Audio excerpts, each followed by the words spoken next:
আপনাদের এখানেও তো আমি কথা বলতে পারি নাই, পুলিশের জ্বালায় পলাই গেছিলাম, মনে আছে নি আপনাদের? এখান দিয়ে আমি পলাই চলে গেছি, ওখান দিয়ে আমি যেতে পারি নাই, কারণ পুলিশ ছিল সামনে, যদি ধরালা। কারণ আমরা তো গরু চুরি করছিলাম, ঠিক না?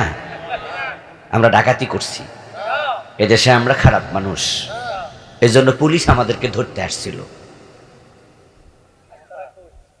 আল্লাহর কোরআনের কথা বলা অবস্থায় পুলিশ আসে, কোন দেশে ছিলাম আমরা? মাহফিল করতে পারলাম না, অর্ধেক করে চলে যেতে হলো। আল্লাহর গজব এভাবে আসে নাই, বাড়াবাড়ির কারণে এসেছে, ঠিক কিনা? না হয় যে দলটি স্বাধীনতার সবচেয়ে গুরুত্বপূর্ণ ভূমিকা পালনকারী দল, যাদের নেতৃত্বে বাংলাদেশ স্বাধীন হয়েছে, তা নিয়ে আমাদের কারো দ্বিমত নেই। এদের স্বাধীনতার পিছনে আওয়ামী লীগের ভূমিকা নাই, বঙ্গবন্ধুর ভূমিকা নেই। আমরা কি অস্বীকার করেছি? আমরা তো এই প্রজন্মের, আমার জন্ম তো স্বাধীনতা 4 বছর পরে, 75-এ।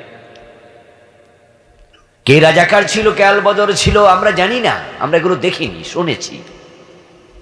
আমরা এই প্রজন্মের, আমরা আমাদের দেশকে ভালোবাসি। আমাদের 14 গ্রামে আমি 10-12 বছর মাহফিল করতে পারিনি।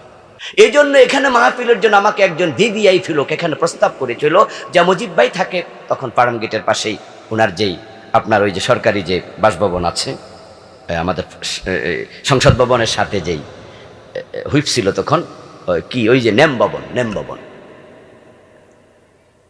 ভবনে থাকে। তা আমার বাসাটা হলো ফার্ম গেট, আমার এখান থেকে 1 কিলো দূরে, বা 1 কিলোও হবে না। তা আমিও ফার্ম গেট, উনিও থাকে ফার্ম গেট। আমার একজন বলল যে একটা কাজ করেন, মুজিবের বাসায় চলেন, 1 কাপ চাটা খাই আপনাকে নিয়ে, আর পরিচয় টরিচয় হইলে উনি আপনার আর বাধা দিবে না, 14 গ্রামের মাহফিল খুলে যাবে। আমি তখন একটা ধমক দিছিলাম, এই মিয়া ফাইজলামি পাইছেন আপনি? 14 গ্রামে মাহফিল করার জন্য আমি মুজিবের বাড়ি যাব, ওনার বাসায় যাব, ওনার কাছে গিয়ে বলবো আমার মাহফিল?